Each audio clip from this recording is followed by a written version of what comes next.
Atakwenda.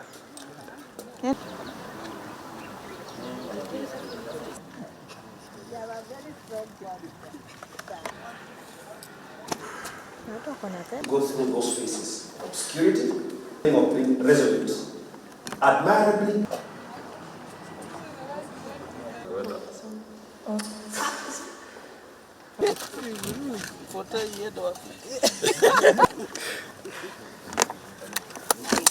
Now, Kenya is a rainbow country. If you come to this beautiful school, for example, the Kenya High School, I would like a Samburu girl to be here. Not a Samburu girl who has done an exam in Nairobi. I want a Samburu girl who has done an exam in Maralal. Are we together? Whether anybody likes it or not, we shall do that to come here. But we shall have affirmative action. We shall make sure that this school really represents the Kenyan fabric. And you don't have to like it. That's the way it is going to be.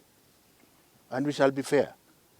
For those children who have no capacity, I want to thank His Excellency the President again for making available a large sum of money which is going to enable us to get scholarships, elimu scholarships, for 9,000 disadvantaged children.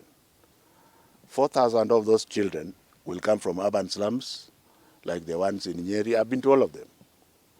And the others will now be to every sub-county, because I've known that even in Gatundu South, there are poor children there. Excuse me, please.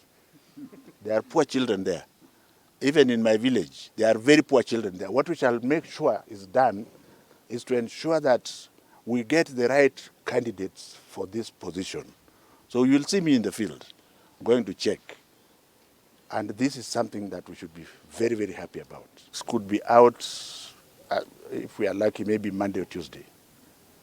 When I want to go personally and make sure that nobody has corrupted and that we have protected the weakest link. If I have a grandchild, I can pay for that child anywhere. Do you get the point? If my Shamba boy has a grandchild and the child has passed well, don't you think we should protect that grandchild? Yeah.